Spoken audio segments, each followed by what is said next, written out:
여러분, 가정의 달이라고 일컫는 5월도 벌써 4주째가 되었습니다. 아무쪼록 여러분의 가정은 행복과 기쁨과 화목이 가득한 그런 가정이 이루어 사시기를 주 예수 그리스도 이름으로 축원합니다. 근데 모든 사람들이 다 가정의 중요성을 알기 때문에 가정의 달도 만들었고 국가적으로 홍보도 하고 이런저런 행복한 가정을 이루기 위한 프로그램을 이렇게 제공하기도 합니다만, 사실요, 가정을 만드신 하나님의 말씀을 따라 살면 가정은 정말 본래의 그 가정다운 가정이 될 수가 있다는 것입니다. 하나님께서 이 땅에 최초로 세우신 가정이 바로 에덴에 세워진 가정이었습니다. 그러나 그 에덴의 가정은 아담과 하와의 범죄로 말미암아 파괴되고 말았습니다. 행복한 가정의 상징인 에덴에서 쫓겨나고 말았던 것입니다. 오늘날 인생들이 행복한 에덴을 꿈꾸고 결혼을 해서 가정을 다 이룹니다. 그러나 아시다시피 오늘날 이 가정들이 끊임없이 깨어져 가고 있습니다. 그럼 그 이유가 뭘까요?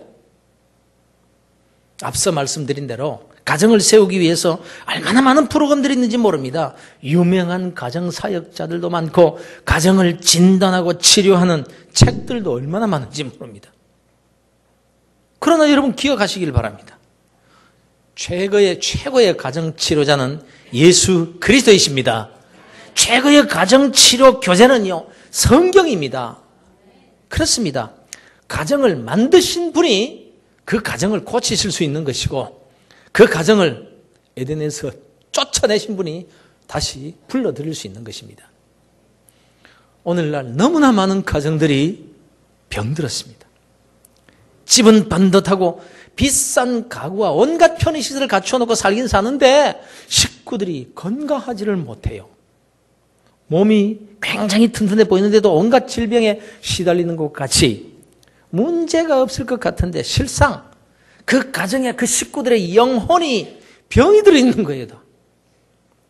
부부 간의 문제, 부모 자식 간의 문제, 이웃 간의 문제, 얼마나 속앓이들을 하고 사는지 몰라요.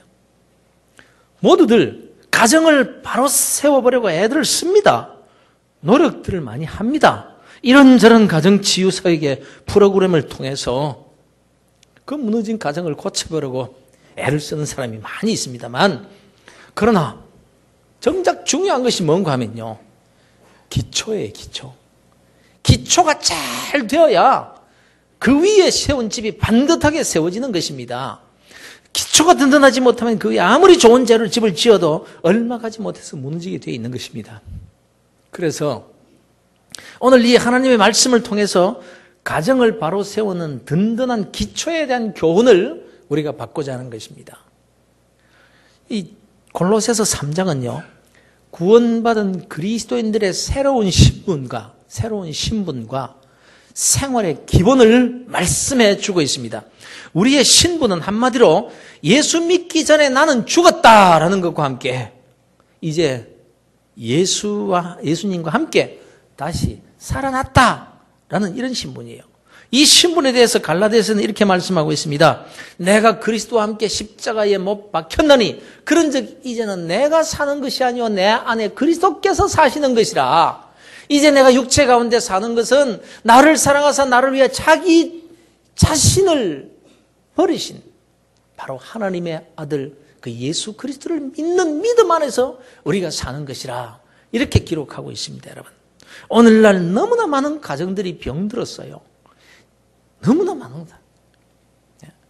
뭐 누가 그래서 그 가정이 병이 들어서 사람들 식구들이 다 자기 나름대로 살아보려고 애를 쓰고 그 문제를 해보려고 애를 쓰지만, 그러나 분명히 우리가 알아야 될 것은요, 나 자신 누군가 하는 이 신분에 관한 점을 잘 알고 있어야 되는 것입니다.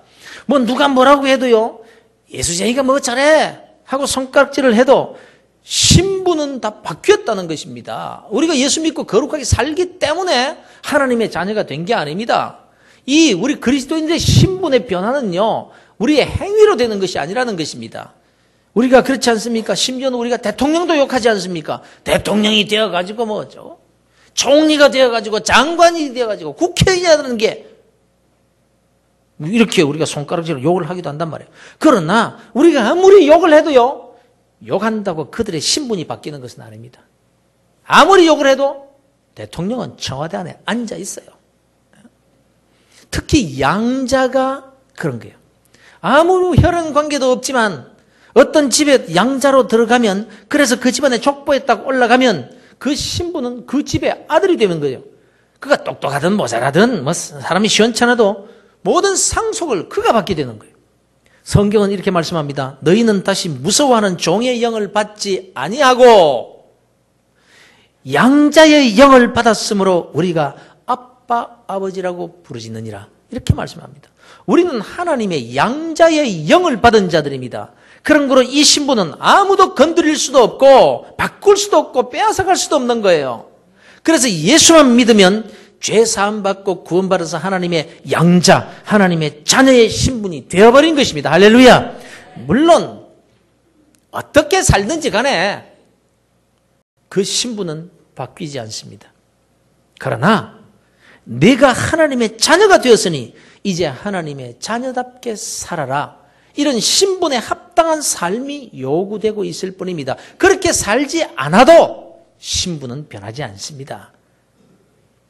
우리가 하나님의 자녀가 되기 위해서 거룩하게 살라는 말 아닙니다. 거룩한 하나님의 자녀가 되었기 때문에 그 신분에 맞게 살려고 노력을 해야 된다는 것입니다, 여러분. 만일 이렇게 신분에 걸맞은 삶을 살기만 하면 하나님의 자녀가 누리게 되는 그 영광도 함께 누리게 되는 거예요. 대통령 아들이라도 시궁창에서 헤매고 깡패들과 어울리고 술 취하고 방탕하면 그 불행해지는 거예요. 비참하게 살게 됩니다. 욕을 먹고 손가락질을 당하고 온갖 수치를 당하게 됩니다. 그러나 신부는 대통령 아들이죠. 그러나 사는 것은 어떻게 사느냐가 중요한 것입니다.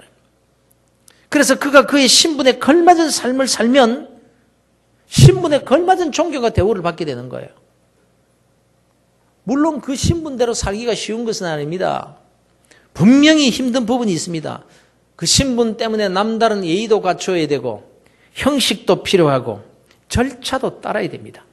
그것이 귀찮고 어떤 면에서는 자유를 구속당하는 부분이 있습니다. 그러나 남다르게 제약을 받는 부분이 있지만, 그러나 그보다는 훨씬 더 크고 아름다운 삶과 영광의 삶을 누리게 된다는 것입니다.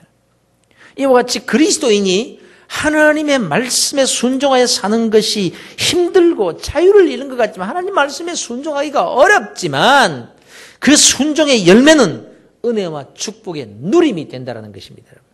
골로새서 3장은 예수 믿어 구원받고 새로운 신분으로 바뀐 그리스도인들의 신분에 걸맞은 삶이 무엇인지를 여러 가지로 말씀하다가 오늘 본문으로 읽은 12절에 이르러서는 특별한 요구를 하십니다.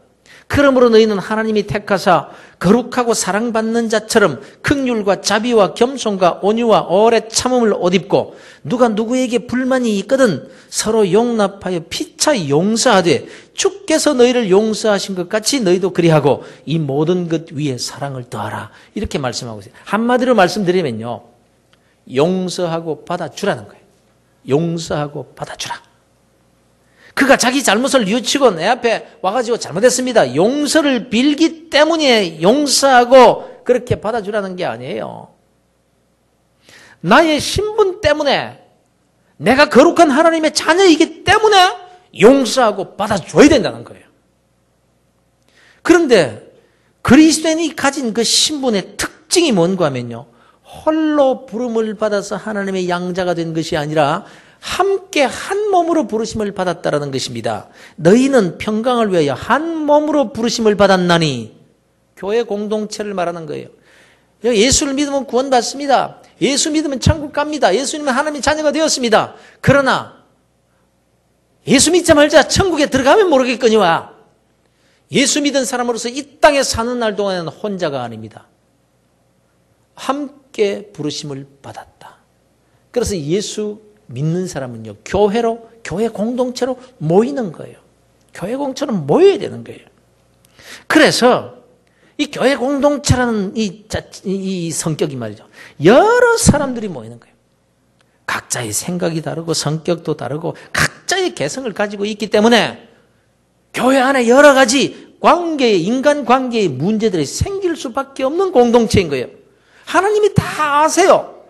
그리고 그렇게 불러놓으시고는 너희는 평강을 위하여 한 몸으로 부르심을 받은 거룩한 하나님의 자녀가 되었으니 서로 용서하고 용납하고 받아주되 그리고 또한 너희는 감사하는 자가 되라 이렇게 말씀합니다.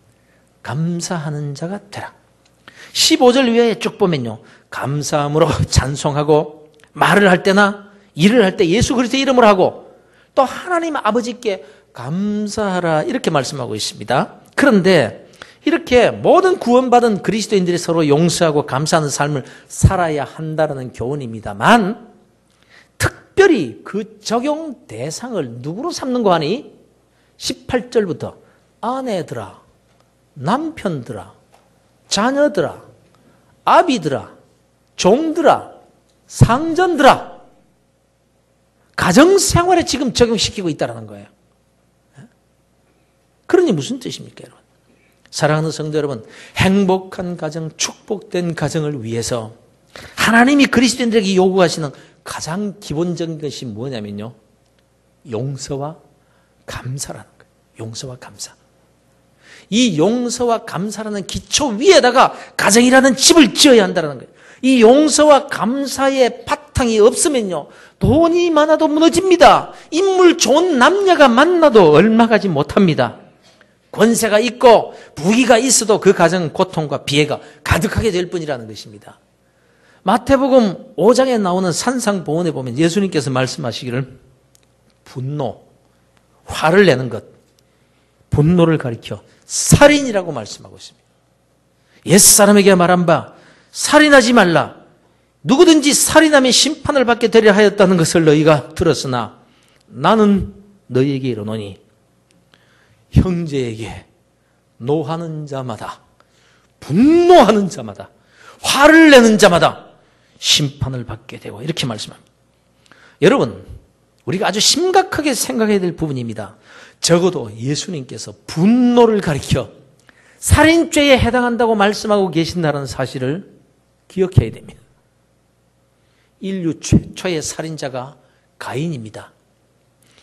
가인이 동생 아벨을 쳐 죽였어요. 근데 가인이 아벨을 죽이기 전에 하나님께서 가인에게 말씀하십니다. 왜 네가 화를 내느냐? 왜 네가 분하여 하느냐? 왜 분노하느냐? 이렇게 말씀하시면서 이어서 하시는 말씀이 네가 분노해? 네가 화를 내는구나. 죄가 문 앞에 엎드려 있다. 죄가 문 앞에 엎드려 있다. 분노가 죄를 낳는다는 말이에요.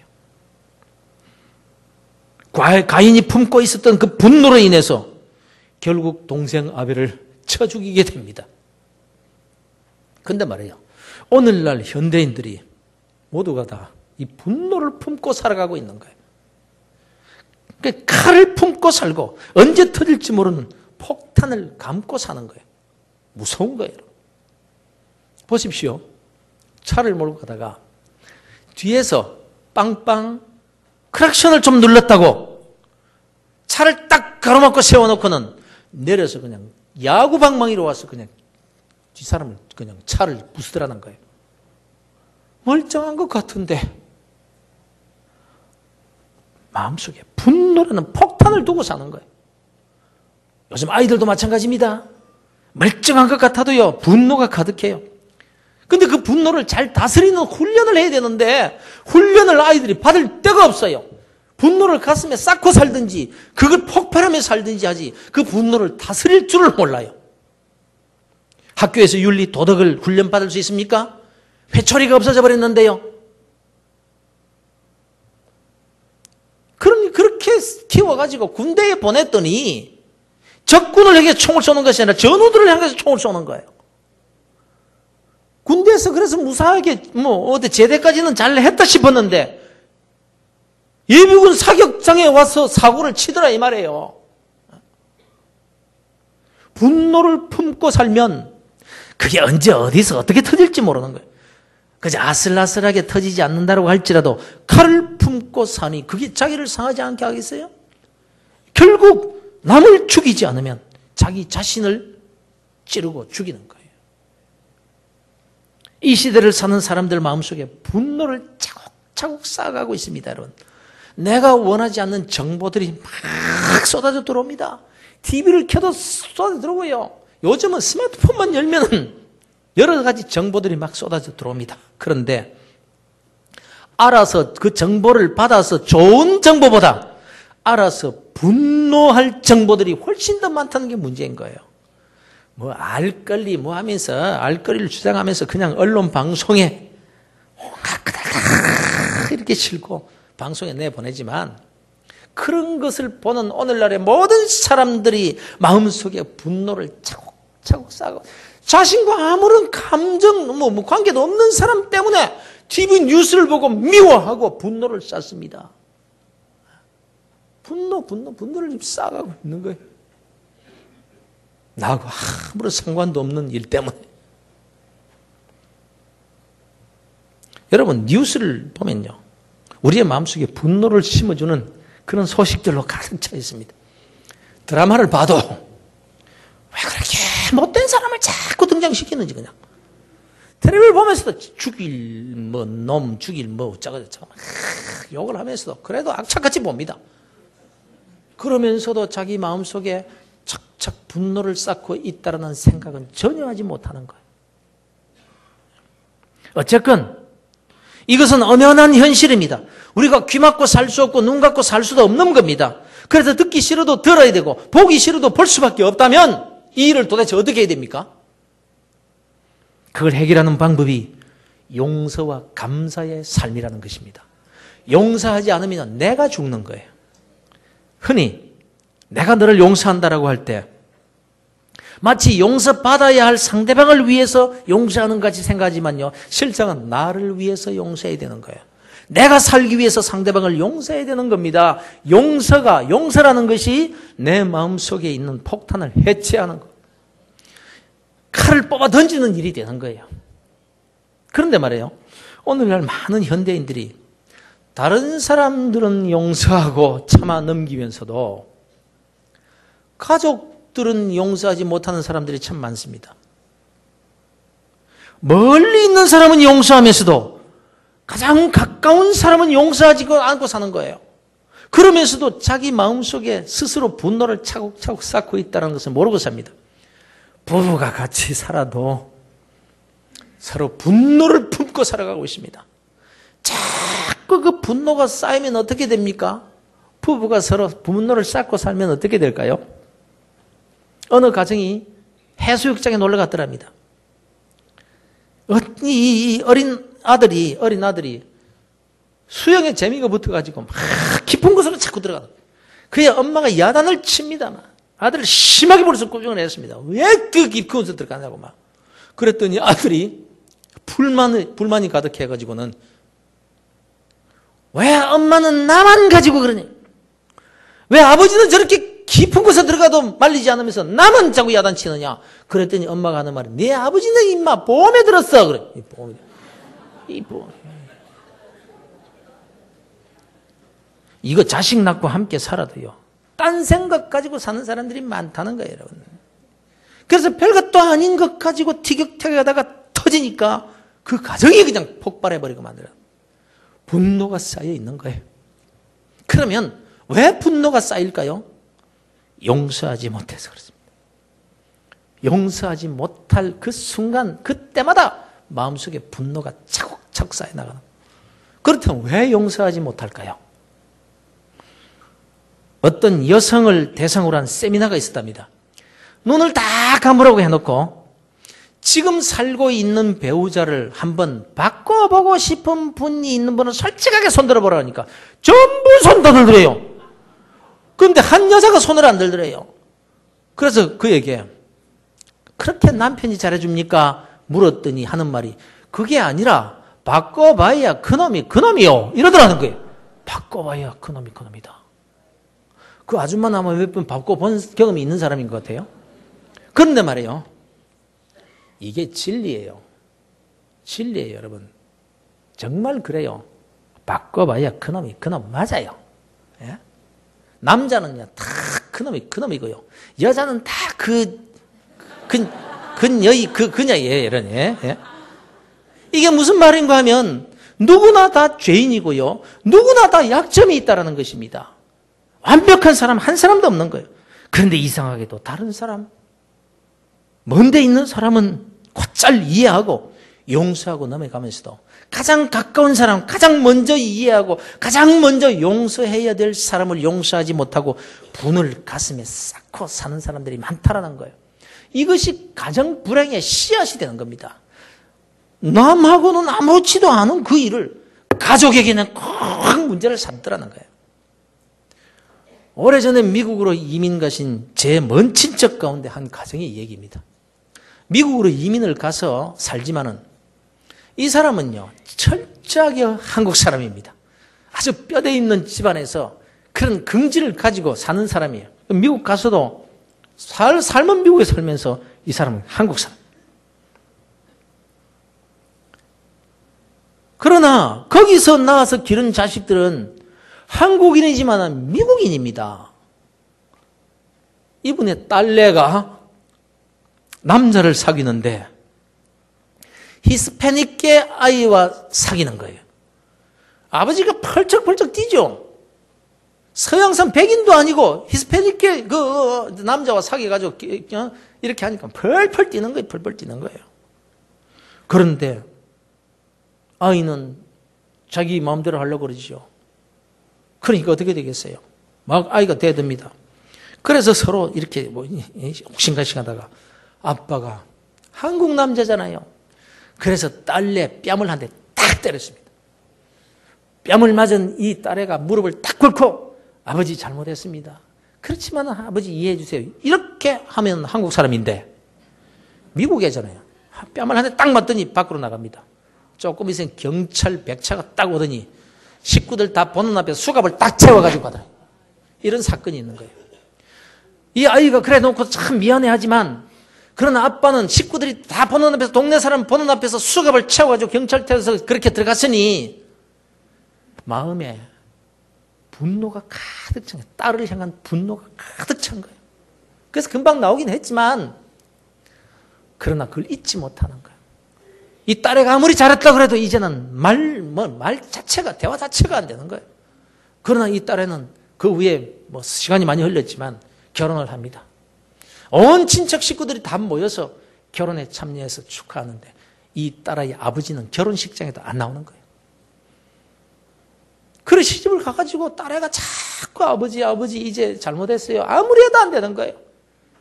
이제 아들을 낳아가지고 그 아들을 안고 가서 할아버지한테 이렇게 안겨주려고 하니까 쳐다도 안 보는 거예요. 그래 그 집안이 어떻겠어요? 집안이 어떻겠어요? 온 식구들이 다 울면서 하나님 앞에 교회 나서 기도하고 막 부르짖는데 교회 교인들도 전체가 다 그 마음속에 있는 칼을 뽑아주려고 분노의 칼을 뽑아주려고 아무리 애써도 안 되는 거예요. 그러나 결국 주님의 은혜로 손주를 받아들고 눈물을 흘리게 되었죠. 저도 장문의 편지를 써서 그렇게 보냈어요. 그리스도에 대해서 삶이 어떻게 되는지. 그래서 이제 그 손주 아들을 다시 품에 안고 울면서 지금은 아름답게 그렇게 살게 되었습니다만 분노를 품고 사는 날 동안은 그 가정의 모든 식구들이 겪게 되는 그 아픔은요. 이루 말할 수가 없더라는 거예요. 부모님 되시는 여러분, 의외로 많은 부모들 가운데 자식을 용서하지 못하고 사시는 분들이 많다는 사실을 여러분 아십니까? 부모의 사랑 때문에 참고 덮어주고 견디며 말은 하지 않고 살지만 그래서 그 분노가 없어지는 것이 아니라 차곡차곡 쌓여져 있으니까 용서해도 실제로 용서한다고 말은 하지만 마음속으로 용서하지 못하고 사는 거예요. 그런 마음을 품고 분노를 품고 사니까 어떤 때 말 한마디 듣고 그냥 화살이 그냥 나갑니다. 며느리에게 화살이 날아가고 자식에게 막 화살이 날아갑니다. 어떤 일 때문이 아니라 그 마음속에 차곡차곡 쌓여져 있는 그 분노가 조금씩 터져 나오는 거예요. 그러나 그렇게 살면요, 결국 자기 자신을 찌르는 칼과 화살이 되어서 자기만 고통당하고 자기 인생은 비참하게 되는 거예요. 5월이 되면은 자식들에게 효도하라고 강조들 많이 합니다. 그러나 행복한 가정을 이루지 못하는 원인 가운데서 부모가 자식을 용서하지 못해서 그렇게 가정의 어려움을 겪는 그런 가정이 많다는 사실을 아셔야 됩니다. 왜 다른 집 자식들에게는 너그러우면서도 내 자식은 용서하지 못하고 이웃집 며느리에게는 그렇게 관대하면서도 왜 내 며느리는 있는 그대로 받아주지를 못하느냐는 거예요. 오히려 더 용서하고 더 용납해야 될 내 식구인데 말입니다. 다른 집 자식들이, 다른 집 며느리가 내 자식, 내 며느리보다 더 나아서 그런 것도 아니에요. 테레사 수녀가 노벨 평화상을 수상을 한 그날 기자가 테레사 수녀에게 물었대요. 세계 평화를 위해서 가장 긴급한 일이 무엇이라고 생각하십니까? 이렇게 기자가 물었어요. 그때 테레사 수녀가 웃으면서 대답한 말이 유명합니다. 뭐라고 합니까? 기자 선생님, 빨리 집에 돌아가서 가족을 사랑하는 그것이 가장 긴급한 일입니다. 가정의 평화를 제쳐놓고 세계 평화를 원할 것이 없다라는 것입니다. 이와 같이 화목한 가정이 모여서 화목한 교회를 이루게 되는 것입니다. 아시다시피 오늘날 소위 문제아들 가만히 살펴보면요, 거의 모두가 다 가정에 문제가 있는 아이들이에요. 자식들이 가정에서 용서를 배우지를 못하는 거예요. 보고 느끼면서 배우고 익히게 되는 것인데 맨날 어릴 때부터 공부해라 1등해라 왜 누구보다 못하는 넌 못하는 거야? 포근히 안아주는 사랑을 느끼는 것이 아니라 용서의 모습을 보여주는 것이 아니라 그들 속에 분노를 쌓아두고 있는 거예요. 부모들로부터 이 용서하는 이걸 보고 배워야 되는데 아버지가 엄마를 용서하는 모습을 배우지 못합니다. 엄마가 아빠를 용서하는 것을 보지를 못합니다. 아빠가 엄마를 용서하고 다투기도 하지요. 그러나 엄마가 아빠를 용서하고 그렇게 용서하는 모습, 너그러운 모습, 받아주는 모습을 부모들로부터 배우지를 못하고 자라는 아이들이 어떻게 남을 용서할 수 있겠느냐는 말씀입니다. 여러분, 남편을 용서하십시오. 있는 그대로 받는 훈련을 하셔야 됩니다. 남편을 그대로 두면 안 된다고요? 내 남편은 절대 안 된다고요? 정말 그래요? 그러면 당신이 잔소리하고 바가지 긁으니까 고쳐집니까? 그러면 그렇게 해서 안 된다면 어떻게 됩니까? 우리 그리스도인들이 주님께 맡겨야 되지 않겠어요? 따져도 주님께 가서 따지란 말이에요. 주님, 내 남편 절대 용서 못해요. 저 못된 것 용서할 수 없어요. 죽이고 싶도록 미워요. 용서할 수 없어요. 이렇게 주님께 따져보십시오. 그럼 주님께서 사랑하는 딸아 70번씩 7번이라도 용서해야 하느니라 이렇게 말씀하실 거래요. 여러분, 우리의 신분이 거룩한 하나님의 자녀이기 때문에 믿음으로 눈물을 흘리면서 주님께 맡기는 순종의 자리로 나아갈 때에 하나님께서 고쳐주시고 하나님께서 거룩한 하나님의 자녀로서 누릴 수 있는 그 은혜와 복을 주시지 않겠느냐라는 말씀입니다. 우리가 하나님 말씀에 순종하라고 애를 쓰면서 왜 가정에서는 아내에게, 남편에게, 자식에게, 부모에게 순종을 안 하느냐 말이에요. 아내를 용서하세요. 있는 그대로 말입니다. 모든 사람이 죄인입니다. 모든 사람이 다 부족합니다.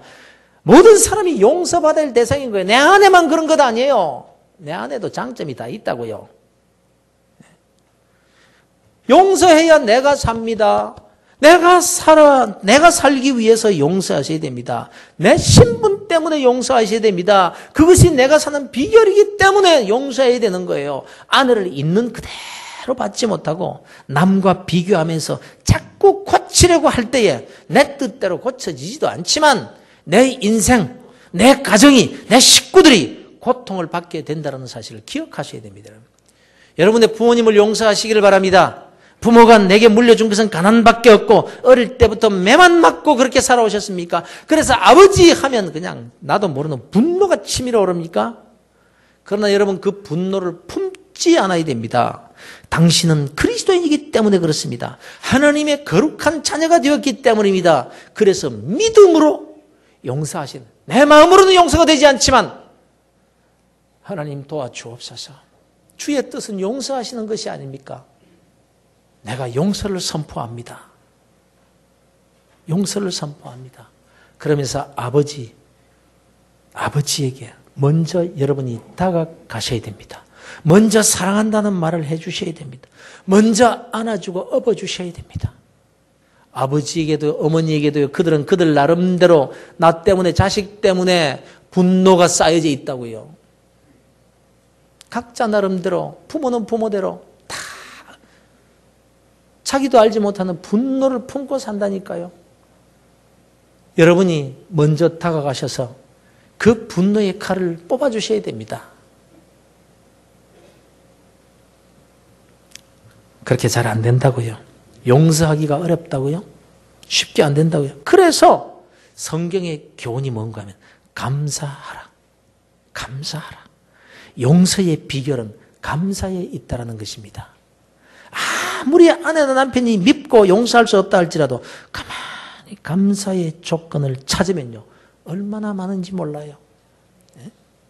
어려웠던 시절에 함께 고생했던 일이 있지 않습니까? 어려울 때는 참 함께 울면서 손을 맞잡았는데 이제 살만하니까 더 살자고 더 잘 살자고 따지고 분노를 품고 가정을 그냥 무너뜨리고 있는 사람들이 얼마나 많은지 몰라요. 차라리 가난했으면 좋을 건데 그때가 더 행복했는데 이러면서 우는 사람들이 얼마나 많은지 아세요? 하나님의 말씀은 행복한 가정을 이루기 위해서 먼저 용서하고 먼저 용납하라고 말씀합니다. 그런데 용납하고 용서하기 위해서는 감사하는 자가 되어야 된다는 것입니다. 세상이 너무 분노로 가득 차 있습니다. 그래서 나도 모르게 내 속에도 분노가 있는 거예요. 나도 모르는 분노. 용서하지 않는, 그래서 생긴 분노가 많이 있습니다, 여러분. 가장 사랑해야 되고 가장 행복하게 살아야 될 가족에게까지 분노를 품고서 사랑하는 성도 여러분, 이 시간 이 말씀이 하나님께서 내게 주시는 말씀으로 받는 성도들이 되시기를 바랍니다. 이 말씀을 아멘의 신앙으로 여러분 받으셔서 아내와 남편에게 지금부터 감사의 조건을 찾기 시작하기를 바랍니다. 아멘 하셨습니다. 아멘 하셨습니다. 감사의 조건을 찾으시기를 바랍니다. 누구에게든지 감사의 조건을 찾으면 있습니다. 부모님께 대한 원망도 자식에게 대한 섭섭함도 있겠죠. 그러나 감사를 헤아리다 보면요, 여러분의 마음속에 용서의 꽃이 피게 될 것입니다. 그리고 세상에서 가장 아름다운 향기와 함께 사철의 봄바람 불어있는 그런 가정의 열매를 맺게 될 줄로 믿으시기를 바랍니다. 행복한 가정생활의 비결은, 그 기초는 감사와 용서. 감사와 용서. 이 점을 꼭 잊지 마시고 여러분의 가정을 하나님께서 축복의 가정으로 이미 만들어주신 그 가정을 여러분께서 차지하시고 하나님께서 복을 부어주시는 그런 가정 이루게 되시기를 우리 주 예수 그리스도의 거룩하신 이름으로 축원합니다.